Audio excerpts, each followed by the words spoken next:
Insulin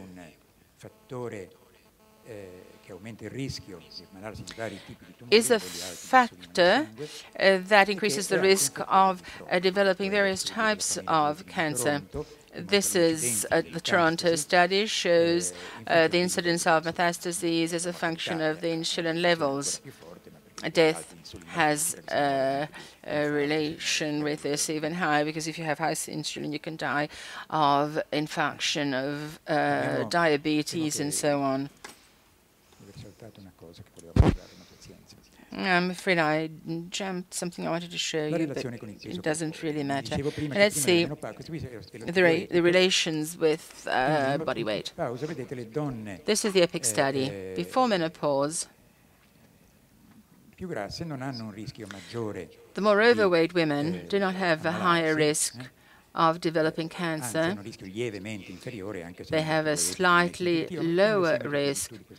However, if you put all of these risks, all of these studies together, this becomes meaningful. But after menopause, you have to distinguish between the women who are doing menopausal therapy, women who do not have menopausal therapy. You can see that there is a much higher risk of developing a much higher relationship between the body weight and the risk of developing breast cancer. Before menopause, where you do not see this correlation with the BMI, and there is not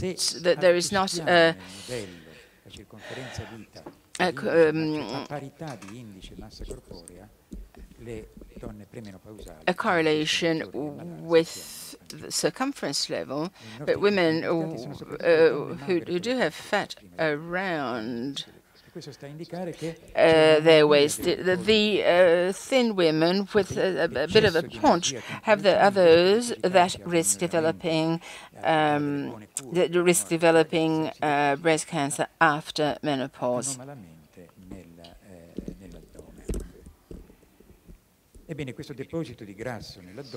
Well, this fat deposit in the abdomen is associated to an inflammatory state, because this is not a natural place for the deposit of fat. If there's a fat deposit, there's some kind of sufferance, there's an inflammation. Macrophages which produce interleukin-1 and TNF-alpha, which are the two determinants of the transformation within the nucleus of NFKB, and then it develops its action of proliferation. The other major factors of a dietary nature which influence the activation of NFKB are advanced glycation end products, which are connected to glycemia, which is associated to the development of breast cancer. Through the ages, through their receptors, rages, and diet, of course, have a very strong impact on the synthesis of prostaglandins, cyclooxygenase, and so on. The condition of metabolic syndrome can be prevented, and it is also reversible by changing one's diet. We have also seen a regression in our studies. This important trial on women with a metabolic syndrome, we randomized 180 patients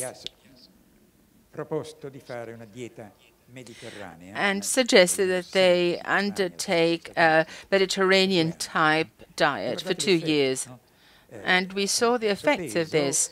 They lost weight, the glycemia went down, HDL improved, the triglycerides went down, interleukin-6 increased, 7-18. This endothelial score improved very much, and systolic and diastolic pressure improved.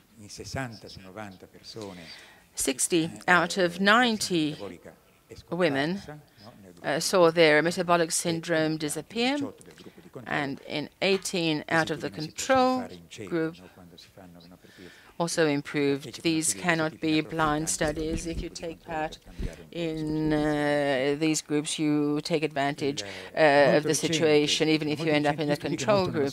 The studies are very recent, showing an association of proteins with breast cancer. A few weeks ago,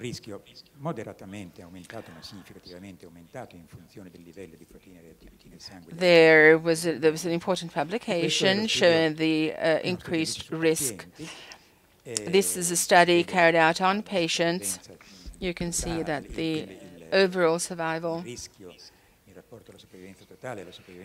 and the risk related to survival and disease in a disease-free situation. If you have a high inflammatory situation, there will be an influence on survival, disease-free survival.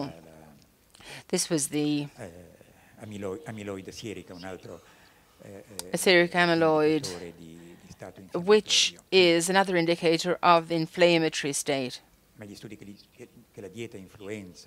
But the fact that diet has an influence on the inflammatory state, there are very many studies proving this. In our audit study on young women, we found this result,